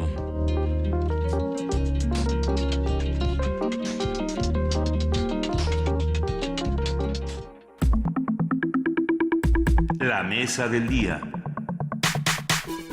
Y bueno, para los que acaban de escuchar con nosotros Una noche en la árida montaña de Mussorgsky, pues es que creo que tenemos muy interiorizada esta imagen como del ascenso del mal cuando escuchamos esto, ya sea por Disney, con fantasía, o por muchas otras razones, por la misma fuerza que tiene Mussorgsky, y pues que nos sirva eso para entrar a un tema verdaderamente complejo y que además esta pieza hasta podría haberlo fondeado en cierta medida, no sé cómo veas, Miguel Ángel. Sí. Fuerte, pero venga, arranquemos. Arranquemos con la nota nacional. Luego de los sismos de magnitud 8.2 y 7.1 que afectaron a México en el pasado mes de septiembre, el gobierno federal anunció que alrededor de 37.500 millones de pesos del erario serán destinados a la reconstrucción. De esa cifra, más de 6.500 millones serán distribuidos a través de monederos electrónicos. Para la reconstrucción de viviendas se destinarán 10.000 millones de pesos, 13.000 millones de pesos a infraestructura educativa y 8.000 millones al sector cultural. Por su parte, el sector empresarial creó el fideicomiso Fuerza México con el objetivo de canalizar recursos de forma ordenada, eficiente y transparente para la etapa de reconstrucción. personas, organismos, organizaciones y empresas pueden aportar a este fideicomiso que, según el Consejo Coordinador Empresarial, trabajará de manera coordinada con las dependencias federales. Y bueno, nos da muchísimo gusto poder conversar sobre estas propuestas, opciones, necesidades sociales, sobre todo transparencia relacionadas con el Fondo de Reconstrucción después de los sismos, con nada más y nada menos que la doctora Jacqueline Pechard, que es profesora de la Facultad de Ciencias Políticas y Sociales de la UNAM y que, como todos bien sabemos, preside el Comité de Participación Ciudadana del Sistema Nacional Anticorrupción. Jacqueline, qué placer que nos acompañes. Muy buenos días. Al contrario, muchas gracias. Encantada de estar en la mesa. Es un tema difícil y sabemos que probablemente los que hacen comunidad con nosotros y nos escriben estarán molestos o confundidos. Pero, a ver, ¿por qué no entramos por el principio? ¿Qué es lo que ocurre con estos fondos de reconstrucción? Sí, el problema con los fondos es que los fondos públicos tendrían que tener mucha claridad sobre cómo se van a desarrollar, cómo se van a manejar. Tendría que haber una transparencia clarísima de los fondos. Entonces, tiene que haber reglas de operación en los fondos que todo mundo sepamos. Sabemos, por ejemplo, que el Fonden destina recursos hacia entidades en las localidades, pero después no sabemos exactamente qué pasó con esos recursos, si efectivamente fueron aquello para lo que estaban destinados. Entonces, no solamente se tiene que tener muy claras las reglas de operación, sino muy claro cuál es el destino y después claramente si llegó el destino o no llegó. Es decir, tiene que haber una planeación y tiene que haber un seguimiento, un monitoreo de qué es lo que pasa con estos. Y cuando se trata de un fideicomiso como el de Fuerza México, que es básicamente de privados, y que los privados de entrada no están obligados a la transparencia, u otro fondo que ya se anunció de parte de BBVA Bancomer, bueno, pues más complicado se hace el asunto, porque entonces son distintos fondos que operan con distintas reglas, que buscan distintos propósitos, a lo mejor uno solamente apoyar escuelas, otro solamente apoyar a vivienda. Entonces, la verdad es que lo que tiene que haber es una gran confluencia entre organizaciones de la sociedad civil que ya están metidas en darle seguimiento, por ejemplo, al fideicomiso de Fuerza México, y que estén realmente conectados con las entidades públicas, con las autoridades, y lo mismo con el fondo de carácter público. Hay un aspecto que es fundamental. ¿Desde dónde vigilar el seguimiento de estos fondos? Sobre todo porque el sismo en la Ciudad de México generó un foco de atención nuevamente sobre las entidades dañadas, esta parte que sigue siendo como parte del síntoma del centralismo y que es fundamental, y que hay varios aspectos. Uno cultural, donde mucha gente perdió todo después de una larga trayectoria de pagar 15 años un departamento, 20 años una casa, y que los esfuerzos de una generación que es difícil reinventarse a sí mismo después de una cosa así, implican un seguimiento particular, tanto cultural, conceptual, como una parte también técnica, metodológica. Por eso yo diría, ¿no?, que el asunto de los fondos tiene que ver con cómo se planea el ejercicio de esos recursos, es decir, no solamente cuántos recursos llegan, sino cómo se hace una planeación. Esta planeación tendría que ser algo en el que estén necesariamente las autoridades. Tú no puedes hacer una planeación solamente desde sociedad civil, sin toda la infraestructura, digamos, que tienen las distintas entidades públicas. Entonces está bien que se trabaje de esa manera, pero la vigilancia tiene que ser una vigilancia externa, tiene que ser alguien de fuera que vigile, y eso quiere decir organizaciones de la sociedad civil, básicamente. Lo que el Comité de Participación Ciudadana ha planteado, y hicimos un comunicado la semana pasada, es que lo que queremos es que se conforme una gran comisión en la que haya organizaciones públicas, privadas, también empresariales, académicas, pero que sobre todo entren en contacto con los damnificados, con los que están realmente sufriendo, para saber qué tipo de necesidades tienen. No pueden hacerle la misma casa a alguien que vive en una localidad aislada en, no sé, en Oaxaca, que alguien que vive en el centro de la Ciudad de México. No pueden hacer patrones iguales, ¿no?, de casas para uno y otro. Necesariamente tiene que haber este nexo, digamos, con las personas que fueron dañadas por los sismos y por todas las tragedias, ¿no? A ver, sucede algo interesante con este tema, y es pensar que los comentarios, y sobre todo en redes sociales, uno cuando empieza a buscar sobre lo que está pasando con este fideicomiso Fuerza México, dicen, es que nosotros no podemos confiar en las autoridades o en los privados porque siempre se quedan con todo. y siempre nos ven la cara y después tenemos la prueba y ahí se quedó. Pero hay otra serie de comentarios que dicen tampoco podemos confiar en las organizaciones de la sociedad civil porque nos han demostrado que pierden el interés en 5 minutos después de que empezaron un proyecto y no se integran a un esfuerzo de más largo plazo, digamos. Exactamente. ¿Qué se hace con eso? Cuando ya estamos en medio diciendo es que no sé en cuál de los dos tengo que confiar. Bueno, yo creo que la única manera es si hay de veras una manera de coordinación entre estos distintos sectores. Lo que planteamos desde el Comité de Participación Ciudadana es nosotros servir como de puente entre las distintas autoridades, empresarios, académicos que están haciendo el análisis sobre lo que sucedió y sobre las necesidades y también de qué manera se puede a través de es que si no nos coordinamos, tú no puedes pensar que la responsabilidad sea solamente de las autoridades o solamente de las organizaciones de la sociedad civil. Claro. Las organizaciones de la sociedad civil ya tienen experiencia en este campo, es decir, no están empezando. No. Hay organizaciones que han apoyado en desastres en Haití, en Centroamérica, en muchos lugares, es decir, entonces, pues sí, también estamos viendo que lo que hay sí es una experiencia que se pone al servicio del desastre, ¿no? Y de la tragedia. Así es. Se ha incorporado a la conversación Luis Fernández, quien es presidente de Participando por México y maestro en Administración y Políticas Públicas por el CIDE, por el Centro de Investigación y Docencia Económica. Buenos días, Luis. Buen día. A ver, Luis, en lo que te vas instalando, en lo que vamos preparando todavía más esta conversación, nos han llegado muchos comentarios a lo largo de toda la semana y de todos estos días tan complejos de indignación, de furia, de descontento profundo y de decir además, yo ya no quiero participar en nada porque nada me sirve. ¿Desde dónde se entra un tema como este cuando estamos no solamente con una urgencia de organización, sino con un descontento que nos aleja de esta misma organización? ¿Qué es lo que tú puedes ver de todo esto, Luis? Pues creo que el origen ya se ha gestado desde los últimos años y es la crisis de representatividad y la crisis de legitimidad, digamos, en la que se enmarcan nuestras distintas autoridades. No, creo que es importante entender que en ese contexto se da una tragedia de esta naturaleza y en ese contexto las distintas autoridades, por más que quieran responder, no gozan de la suficiente credibilidad y legitimidad para reaccionar ante estas situaciones. Y no es que se ayuden mucho tampoco. No es que se ayuden mucho, digamos. Es importante entender, por más que, déjenme poner una situación que sé que genera, un ejemplo que sé que genera posiciones encontradas, pero la posición del gobernador Graco en Morelos es una posición en donde, por más que tuviera buenas intenciones, es decir, vamos a aglutinar todos los víveres para poder redistribuirlos de manera eficiente durante los siguientes días, o por más que pudiera dar cualquier argumento de coordinación y cualquier argumento de una mejor organización de toda la ayuda que estaba llegando al Estado, la percepción inmediata va en contra, lo va a usar para fines políticos, la esposa lo quiere llevar al DIF, y esto simplemente ahonda en esta pues, esta ilegitimidad que tienen las distintas autoridades.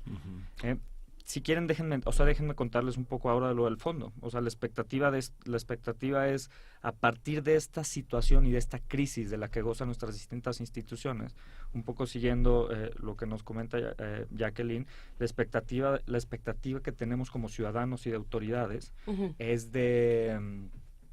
simplemente de coordinación. Esperamos que estas autoridades lo que hagan es que pues hagan lo que les toca, que envistan del Estado y que llamen a la coordinación de los distintos grupos y evitar la duplicidad de acciones que se va a generar a partir de la cantidad enorme de fondos diferenciados que existen ahora para la reconstrucción del país. Sí.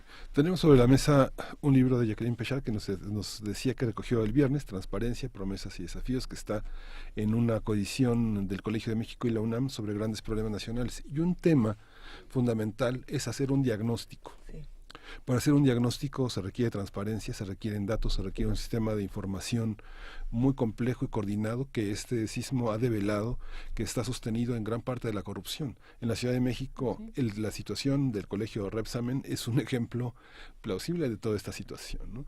¿Cómo hacerlo, Jacqueline? ¿Cómo hacer un diagnóstico que permita muy rápidamente sin pasar por todo este tejido jurídico de la culpabilidad y del ajuste de cuentas, a un diagnóstico muy rápido para emplear esos recursos. Yo creo que de alguna manera la idea del diagnóstico ya está en puerta, ¿no?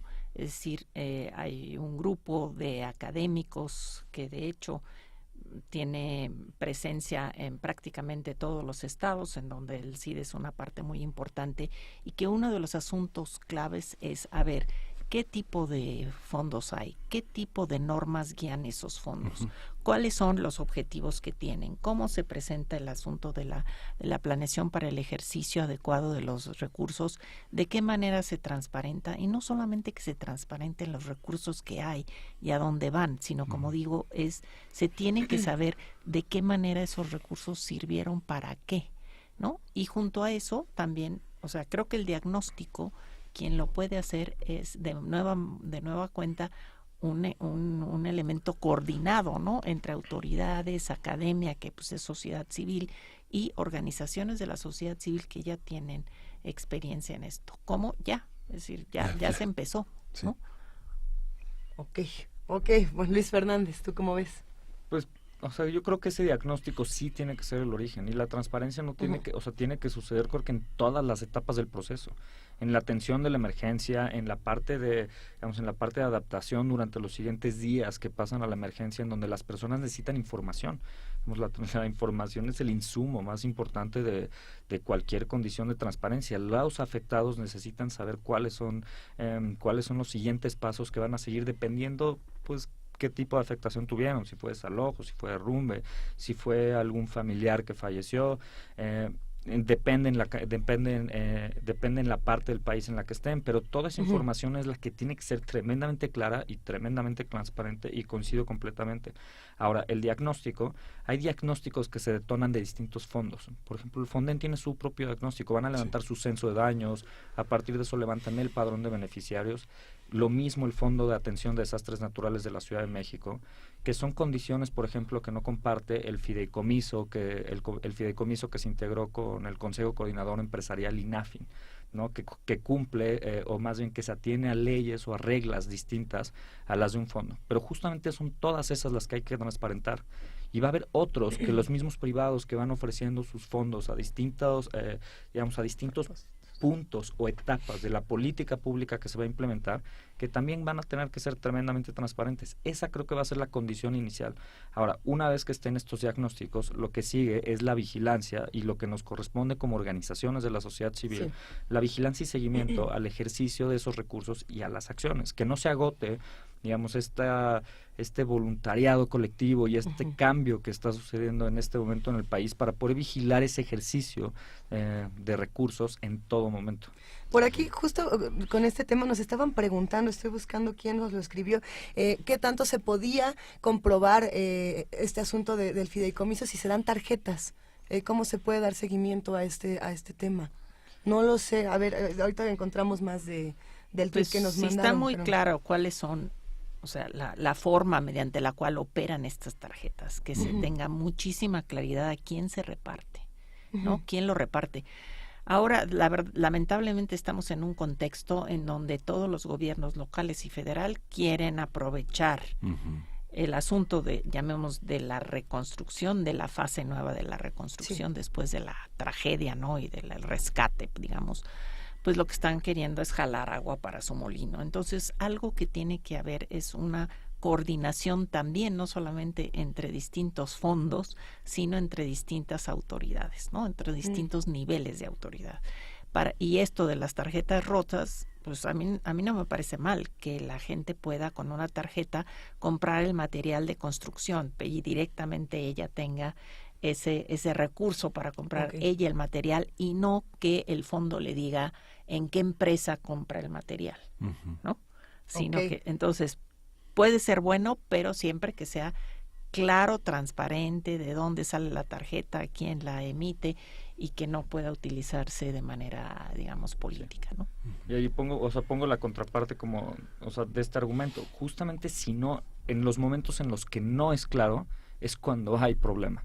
Digamos, en el momento en el que la tarjeta tenga referencia a distintas instituciones, autoridades, yo no he visto yo personalmente las tarjetas, ¿no? En el momento en el que la tarjeta diga Soriana, no en la el acepte, exacto, en el momento en que traiga la foto de algún candidato o la foto de un gabinete, es prácticamente un delito electoral. Inicias en ese proceso y tenemos que entender que estamos en el contexto electoral.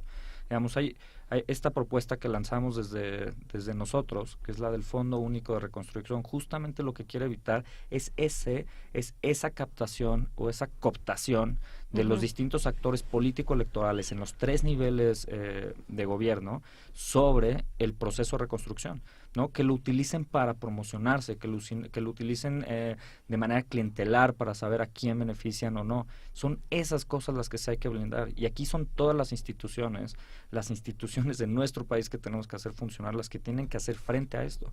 Tienen que activarse la FEPAD en los casos en los que ya se empiezan a identificar delitos electorales, o al menos uso para fines electorales de estos programas. Hay una parte que hay un regreso del duelo, una parte de los duelos inacabados y que tienen que ver con los movimientos que se repiten, ¿no? Hoy conmemoramos el 49 años del 68 y justamente 32 años después del sismo regresan esas cosas. ¿Cuál es el costo? ¿Cómo se planea la resolución del duelo? ¿Cómo se planea la construcción espiritual de un país en el que en la emergencia teníamos las consultas gratuitas en el ISSSTE, en el IMSS, todo el sistema de salud estaba dispuesto para atender a las personas, la UNAM abrió todo un teléfono de atención psicológica? ¿Cómo evaluar eso? ¿Cuánto cuesta para una sociedad las personas que no regresan al trabajo, que cambian de trabajo, que cambian de código postal, que cambian de vida? ¿Cómo evaluar esa parte? Bueno, yo creo que sí es perfectamente evaluable, digamos, a través de que lo que cada institución tiene, por ejemplo, el IMSS, lo que está ofreciendo el IMSS, bueno, el IMSS sabe muy bien qué es lo que le significa ofrecer este tipo de servicio, la UNAM también lo sabe muy bien, pero creo que más que eso es importante, ¿no? Que se sepa el costo, digamos, del proceso de reconstrucción y la parte de intervención institucional. Lo que es muy importante es, yo creo, que establezcamos que es posible el diálogo entre las instituciones y la ciudadanía, ¿no? Es decir, yo creo que en esto sí vimos trabajando al ejército, con los ciudadanos, con los vecinos, y que sí se puede hacer, pero que se requiere que haya pues canales muy claros de a través de qué se hace. Y esos canales muy claros son los que nos tienen que decir dónde está, quién está coordinando el esfuerzo, ¿no? Es decir, lo que le toca a la Ciudad de México, lo que le toca a Puebla, lo que le toca a las distintas entidades y cómo se conectan estas con las organizaciones y con los propios damnificados, ¿no? Yo creo que la única manera es si nosotros tenemos claridad de cuáles son los procesos mediante los cuales se da este tipo de colaboración o este tipo de interlocución. Pero en ese sentido justamente nos escribe en este momento Mario Gutiérrez y pregunta para Jacqueline Pechard, ¿qué le toca al Sistema Nacional Anticorrupción? Al sistema le toca muchísimo, digamos, lo primerito que le toca es ver de qué manera se arma una comisión que pueda ser de carácter interinstitucional e intergubernamental, porque son entre instituciones, hay una parte que le toca a Hacienda, hay otra parte que le toca a Función Pública, hay una parte que le toca a la SEP, son muchas instituciones y lo que debe de hacer el sistema es establecer bases de coordinación, justamente eso es lo que nos toca a nosotros, establecer una propuesta de bases de coordinación entre entidades públicas que normalmente son muy celosas de lo que cada una tiene como competencia, ¿no? Y capacidad de acción, ¿no? Estos son momentos en que tiene que hacerse esas bases de coordinación y estamos empezando a trabajar en ellas. Que nos encontramos un poco en una encrucijada porque antes del sismo las instituciones ya no tenían credibilidad alguna. Bueno, no digo que todas, solo sí digo que el 99 punto tanto por ciento. Buen número, claro. Están siempre en duda y no es gratuito. No es tampoco que la sociedad de gratis se invente que las instituciones no funcionan. Hay ciertos problemas que sí se han podido detectar y decir, este es el momento de trabajar juntos, también genera muchísimos conflictos que hemos discutido numerosas veces, Luis, cuando hablamos de lo que nosotros propone. En este caso en particular, nosotros está proponiendo esto que mencionabas del Fondo Único de Reconstrucción Nacional. ¿Cómo se integran ahí las instituciones y cómo vamos a decir, sí, Entonces sí te Y los creo, porque privados. estamos haciendo trabajo en equipo. ¿Sí te la voy a creer o no? ¿O cómo? ¿Qué plantea nosotros exactamente? Pues creo que un fondo de reconstrucción nacional y con esto retomo las participaciones y las preguntas que nos acaban de hacer. El fondo de reconstrucción te permite coordinar e integrar a prácticamente todas las instituciones, pero no solo instituciones, sino a organizaciones de la sociedad civil, a empresarios, a los distintos grupos de interés que han mostrado ya que tienen capacidad de poder atender y apoyar o agregar valor en la reconstrucción de este país. Los mismos organismos internacionales, distintos grupos que han aportado ya sus propios recursos para poder coordinar esto. La diferencia es que a diferencia del FONDEN, a diferencia del Fondo de Atención de la Ciudad de México o del Fideicomiso o de los otros fondos, lo que no tienes es una institución o un comité que coordine todas las acciones. Se tiene que plantear como un plan de largo plazo, como una política pública que atienda causas para generar efectos deseados en el largo plazo. Si no lo atendemos como una política pública, si no lo atendemos con esa visión de largo aliento, insisto, la duplicidad de funciones, la captura, prácticamente se va a ver reflejada en las siguientes semanas.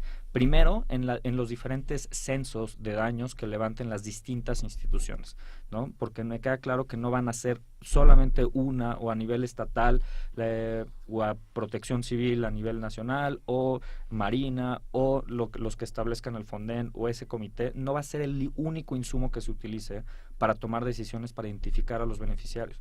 La expectativa es que logremos que sea uno y que el gobierno federal, desde la investidura del propio presidente de la República, que es el planteamiento que hacemos en el fondo, que llame a la integración de este fondo y que integre un comité con distintos expertos, sin filiaciones partidistas, con autoridad moral para hacerlo. Lo logramos. ¿El dinero de los partidos entraría ahí? Los partidos políticos también, O sea, claro. los que dijeron ya vamos a dar nuestro dinero, entraría en este fondo único. Exactamente. Ponemos el ejemplo. Andrés Manuel dijo, yo voy con un banco en específico en el que abrimos nuestro fondo.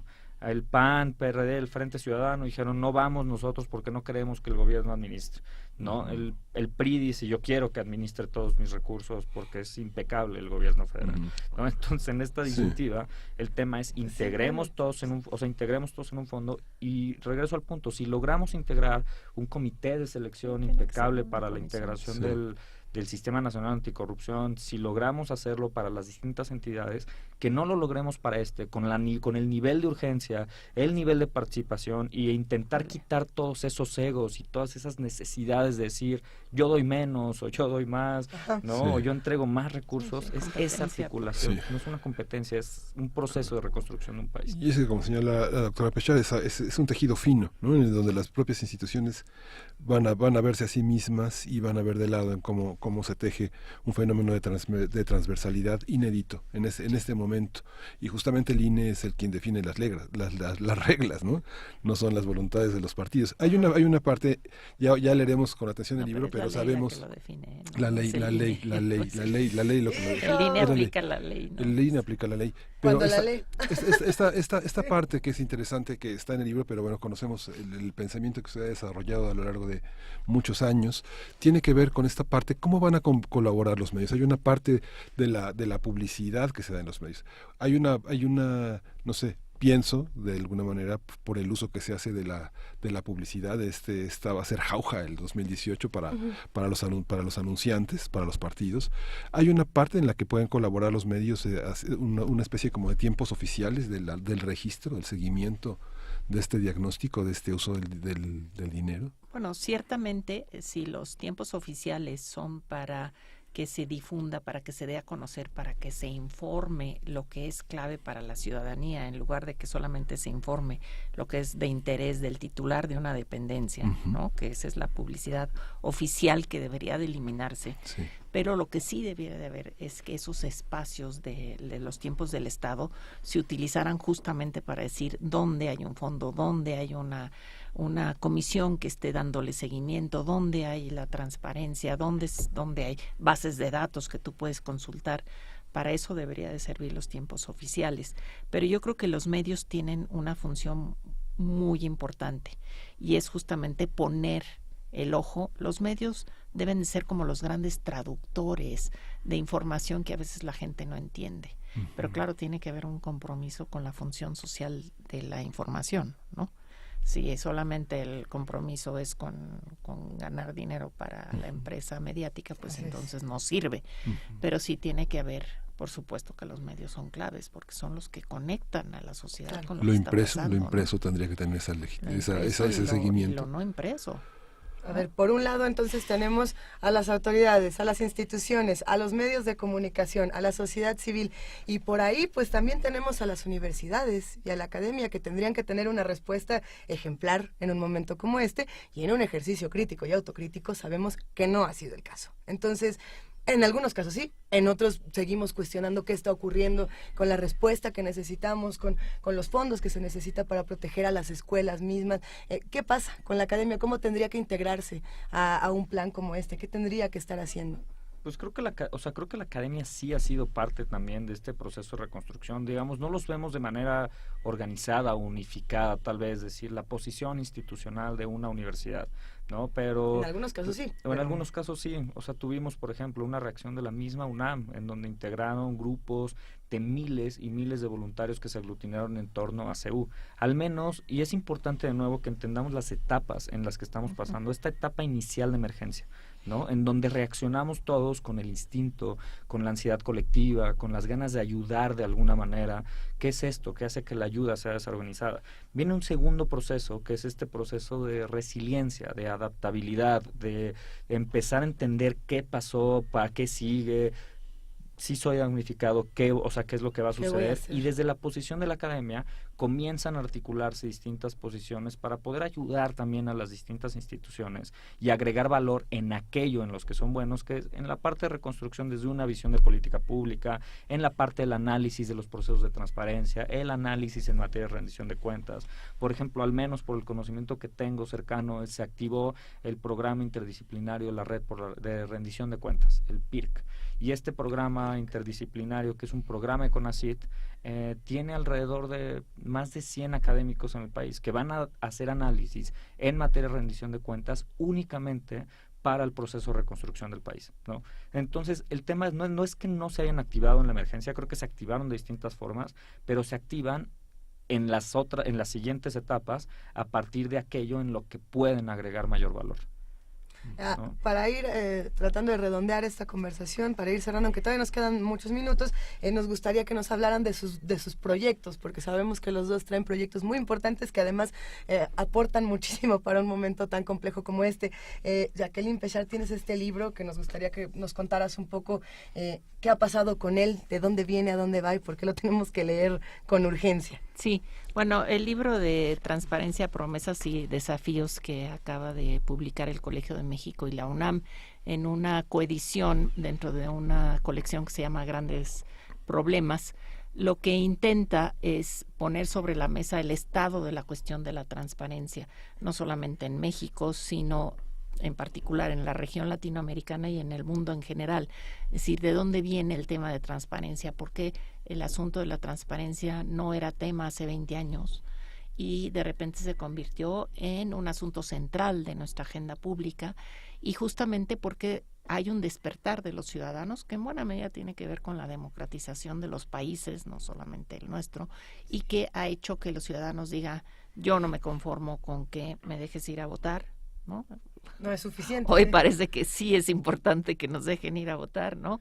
Bueno, pero digamos, ¿no? Sí. Que en todo el mundo te dejen ir a votar, pero además que puedas participar vigilando al gobierno. Es decir, si algo tiene la democracia es que tiene que ser un sistema que tiene formas de contener la arbitrariedad y la discrecionalidad del poder, y para eso sirve la transparencia. Y en buena parte de los países hemos ido avanzando en tener buena normatividad en materia de transparencia, pero esto no se ha traducido inmediatamente en prácticas efectivas de transparencia, es decir, en que se internalice en las oficinas gubernamentales que si tú haces un documento, es un documento que sabes que no es tuyo. Aunque tú lo hagas con tu conocimiento y tu experiencia y tu capacidad técnica, tú lo haces, pero es un documento que es de la población y tienes que pensarlo que tiene que ser para la población. Pero ahí no termina la transparencia. La transparencia tiene que ser solamente el primer escalón hacia la rendición de cuentas. Es decir, hacia que la transparencia no es nada más para dar documentos, sino es para que esos documentos sirvan para que tú puedas hacer una vigilancia y también una sanción a aquellos que no cumplan con aquellas funciones que tenían encomendadas, ¿no? Entonces, la transparencia tiene que ser como el eslabón que lleve hacia una vigilancia de la sociedad, una participación de la sociedad para poner, para reducir la impunidad en este país que es tan grave y tan extendida, ¿no? Una parte del periodismo a principios de este siglo se desarrolló a partir de los bancos de datos, que puso transparencia a partir de 2003 con esta cuestión que le tocó a los sexenios panistas inaugurar. Paradójicamente, el sexenio de Fox había arrojado en la oficina de Los Pinos 219 metros de documentos, mientras que la de Cedillo había arrojado 1,200 y tantos, ¿no? Digamos, la dificultad de documentar, incluso, se le pidió al presidente Fox que mostrara los documentos, pero se los había llevado a su casa porque pensó que eran suyos, ¿no? Así es. Todas estas reflexiones las vamos a poder encontrar en este maravilloso libro que tenemos aquí en nuestras manos, Grandes Problemas, Transparencia, Promesas y Desafíos, de Jacqueline Pechard. Este está editado por el Colegio de México y la UNAM. Vamos a seguir platicando pronto de este libro y esperemos que se presente en muchísimos lugares. Y antes de cerrar, Luis Fernández, ¿tú qué andas haciendo entre nosotros, entre tus 1000 proyectos, que son muchísimos y todos han sido venturosos? Pues mira, yo quiero retomar justo lo que estamos haciendo desde nosotros, que surge como un movimiento, como organización política, con lo que acaba de comentar Jacqueline. Uno de nuestros fundamentos también es la información, y esta transparencia es indispensable porque usamos fuentes de datos oficiales, y a partir de fuentes de datos oficiales identificamos patrones de vulneración de derechos. ¿A qué me refiero? A partir de esto integramos distintas agendas en donde identificamos cómo las distintas instituciones vulneran derechos de los individuos y sobre todo los grupos que menos tienen. Uno de los ejemplos es el desabasto de medicamentos en el país, que se reporta a partir de Sanud, que todavía el Seguro Popular identifica el 23% de desabasto de medicamentos a personas que tienen recetas. Estos datos no sería posible saberlos sin condiciones adecuadas de transparencia. Un segundo dato, los ministerios públicos de este país tenemos una segunda agenda que es para asegurar que el proceso inicial del proceso penal funcione. Es decir, que cuando hagas una denuncia, la averiguación previa, el proceso de investigación inicie. Y les pongo un ejemplo, imagina que vas a denunciar a un ministerio público, simplemente das el reporte de los hechos y lo que tendría que seguir es una persona que agarra lo que acabas de decir y va a investigar qué sucedió. Bueno, eso no inicia en la mitad de los casos de este país. Eso también es posible saberlo gracias a condiciones de transparencia, ¿no? Y tenemos otras agendas. Ahora, una de las que estamos impulsando, que es bastante pertinente en el tema del después del temblor, habíamos lanzado una causa que llamamos Construcción sin Corrupción, justamente para identificar cuáles eran las irregularidades que suceden en la asignación de obra pública o en todo el proceso de obra pública, pero también la privada. Los distintos trámites, los distintos permisos que las distintas autoridades delegacionales van dando, pues ahora sí que con la mayor discrecionalidad, que termina en casos como los que acabamos de ver con los edificios nuevos, sobre todo los que se cayeron. Nosotros somos el poder, ni tú, ni yo, ni ellos, nosotros. Esto lo pueden consultar en www.nosotrix, nosotros o nosotras, nosotres y nosotros y demás. La última vocal con X. Exactamente, .org. Ahí podemos encontrar toda la información y también en las redes sociales, en cuenta de Twitter, en página de Facebook. Es lo maravilloso, es que es tan didáctico. Sí, tenemos el Twitter que es @nosotros_mx y el Facebook es exactamente lo mismo. Venga. Y ahí nos pueden seguir. Justo, lo que tenemos pendientes es la ley de archivos. También. ¿No? Para la rendición de cuentas, ley de archivos. Digamos, ¿no? 3 años que no la deben. Pues vamos a seguir con todos estos temas. Vuelvan, por favor, pronto a esta cabina que se ha puesto calurosa y se ha puesto muy intensa. Un verdadero placer, doctora Jacqueline Pechard, como siempre. Al contrario, gracias por todo tu trabajo. Luis Fernández, qué gustazo, mil gracias por este trabajo y por ayudarnos a construirlo entre todos, entre nosotros. Gracias a ustedes. Vamos ahora a escuchar un poquito más de lo que va a pasar en Primer Movimiento. Primer Movimiento. Hacemos comunidad.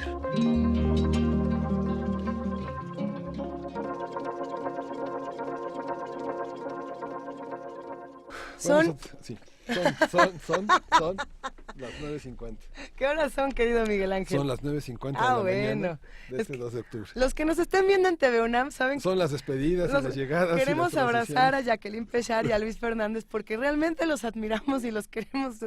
Es bien interesante poder escuchar estas reflexiones.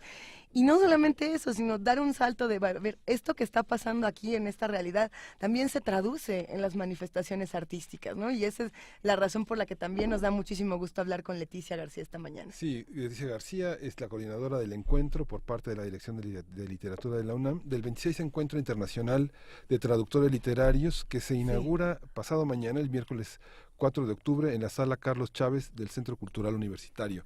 Leticia García, buenos días. Buenos días. Este encuentro, ¿qué características tiene después de 26 años? Este 26, ¿qué signo lleva este encuentro? ¿Cómo lo traduces? Bueno, el encuentro se ha realizado, como bien acabas de decir, desde hace 26 años, cumplimos este año, y lo organizamos entre varias instituciones que estamos de una manera o de otra vinculadas con la traducción. De la UNAM participamos la Facultad de Filosofía y Letras, nosotros Dirección de Literatura de la Coordinación de Difusión Cultural y la recién inaugurada Escuela Nacional de Lenguas, Lingüística y Traducción, que antes era el CELE. Además está el Colegio de México, la Embajada de Francia en México a través del IFAL y AMETLI, la Asociación Mexicana de Traductores Literarios. La característica particular del encuentro este año es que es su tema, que es un tema que tiene que ver con la realidad que estamos viviendo, no nada más en México, sino en todo el mundo. Entonces, el título o el tema particular del encuentro este año es Traducción sin fronteras y construcción de la diversidad. Entonces, su peculiaridad es que se inserta dentro de la realidad social que estamos viviendo y de qué manera los traductores tenemos que ver, podemos contribuir a que las fronteras no lo sean también en términos culturales y literarios, y a construir desde la traducción un espacio de diversidad. Es maravilloso este esfuerzo que están haciendo, Leticia, y no solamente por un encuentro que se puede dar entre tantas personas, sino pensar en que la traducción siempre ha sido eso, brincar a una frontera o eliminar una frontera para reconocernos en diferentes textos y para encontrar nuestra voz en muchas otras voces. ¿Qué tipo de actividades, qué vamos a estar viendo con ustedes? Bueno, el encuentro tiene 3 días de actividades. El miércoles, que será en la Sala Carlos Chávez del Centro Cultural Universitario, está la inauguración, una conferencia magistral y mesas de... en este caso no son mesas de debate, sino mesas redondas.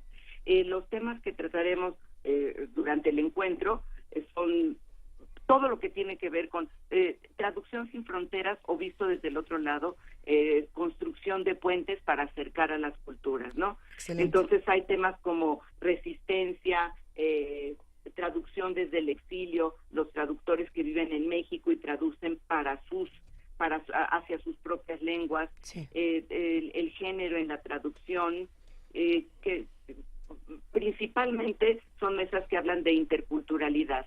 El jueves tenemos actividades en el Colegio de México. Es muy importante también decir que el jueves tenemos tantas actividades que el jueves en la tarde especialmente se hacen mesas paralelas para que la gente pueda optar por el tema que más le interesa. Claro. Y el viernes las actividades son en el IFAL.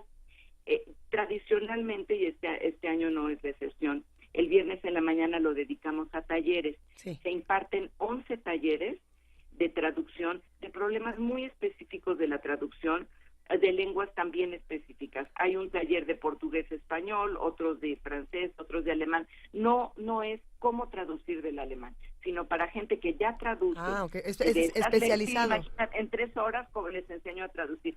No, es un encuentro dirigido principalmente a traductores o a estudiantes, o sea, traductores en formación.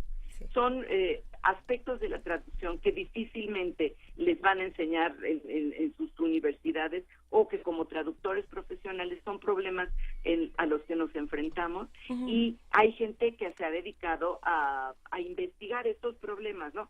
Entonces hay también un taller, por ejemplo, de marcaje y de cómo entregar originales para publicar. hay otros talleres de traducir la puntuación, porque el lenguaje no es solo palabras, ¿no? También puntuación, silencios. Claro. Entonces hay un taller específico que se llama traducir la puntuación. Estos talleres son abiertos para todo el público, pero se tiene uno que inscribir a través de internet porque tienen cupo limitado. Es muy importante decir que todas las instituciones que organizamos este encuentro hacemos un esfuerzo por ofrecer esta actividad sin costo para los estudiantes y para los asistentes. Lo único que tienen que hacer ahora sí que es llegar, y para los talleres es inscribirse con tiempo para que haya lugar para el taller que desee, ¿no? Sí, hay que decir, Leticia, que bueno, la traducción ha sido un ejercicio donde personas que casi son invisibles para el gran público pueden encontrarse, es un breviario cultural de la gran biblioteca Paul Rivet del IFAL, que no solo es una escuela de idiomas, sino es el gran reservorio, el gran lugar de donde están lo que se ha traducido desde los años 60, desde el Eclesio hasta Houellebecq, y la biblioteca del Goethe, que es así un instituto fantástico donde finalmente los apoyos de la traducción en alemán están ahí sí, en una gran biblioteca que se consulta poco y que no están en las grandes editoriales comerciales, sino que están ahí maravillosamente en español, en todas las lenguas que apoya el Goethe para que sea traducido, y la biblioteca del Instituto Dante para quienes lo leen en italiano, que es extraordinaria, y que está la labor minúscula, la labor monacal de los hombres que se encierran a traducir frente a las páginas, a las cuartillas y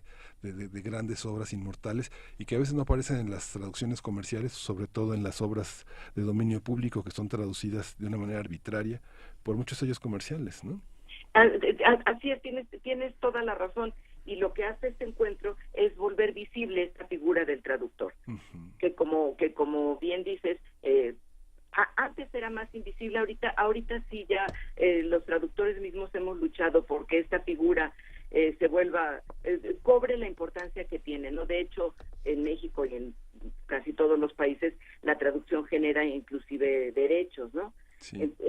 Si no fuera por los traductores literarios, por más que estuvieran interesados en la literatura universal, bueno, alguien puede leer en inglés, sí, a lo mejor en inglés y en francés, a lo mejor en inglés, en francés y en italiano, pero no en todas las lenguas, sí, ¿no? Claro. Entonces, si no fuera por la labor de los traductores literarios, las grandes obras de la literatura universal no las conocería tanta gente como en realidad las conocen. Sí. ¿A qué hora se inaugura el encuentro, Leticia? El encuentro se inaugura el miércoles a las 10 de la mañana. En breve, bueno, el programa lo pueden consultar en www.literatura.unam.mx. Así es, pues justamente lo estamos viendo. Gracias, querida Leticia García, coordinadora del encuentro por parte de la Dirección de Literatura de la UNAM. Te mandamos un inmenso abrazo y compartimos todo en nuestras redes sociales. Les agradezco mucho y que tengan buen día. Por allá nos vemos. Hasta luego. Y nos queda un minuto de este programa, pero es un minuto para nosotros verdaderamente especial, sí, uno de los minutos más especiales desde hace mucho tiempo, porque queremos agradecer profundamente a Carmen Sumaya y Arturo Rojas, que han sido parte de este programa. Lo anunciamos desde el viernes, que ya era así como que el último día. Todavía vinieron hoy a darnos un pilón, un abracito, y los queremos mucho. Gracias por haber sido parte de este programa. Siempre lo van a hacer y se pueden quedar, por nosotros, sí, quédense. Ya, y el servicio social, que es uno de los pilares de la construcción universitaria, de la experiencia laboral, es un gran ejemplo de cómo han aportado, cómo nos han arropado y cómo también hemos compartido la experiencia. Y bueno, pues esto que estamos escuchando, para agradecerles, para demostrarles todo nuestro cariño, es parte de la curaduría de Edith Citlali Morales. Con esto nos despedimos. Son las marchas de duelo y de ira de Arturo Márquez, precisamente para decir que desde radio y desde TV UNAM no olvidamos, y que este ejercicio de memoria nos ayude para poco a poco construir justicia y para reconstruir un país que está en un momento tan difícil. Sí, gracias, querida Luisa. Gracias, Miguel Ángel Quemain. Esto fue Primer Movimiento. El mundo desde la universidad.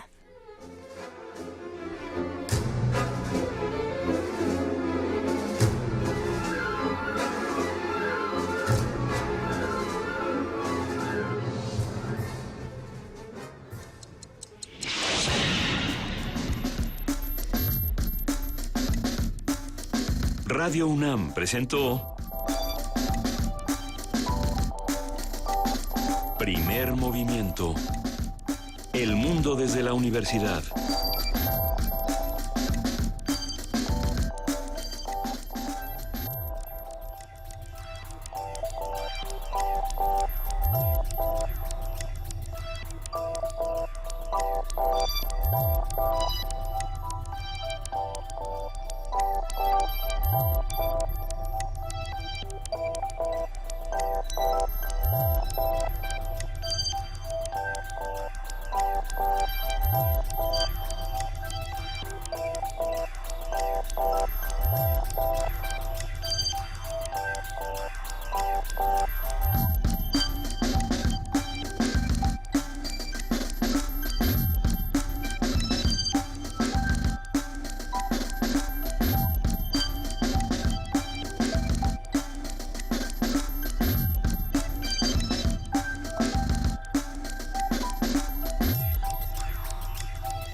Sí.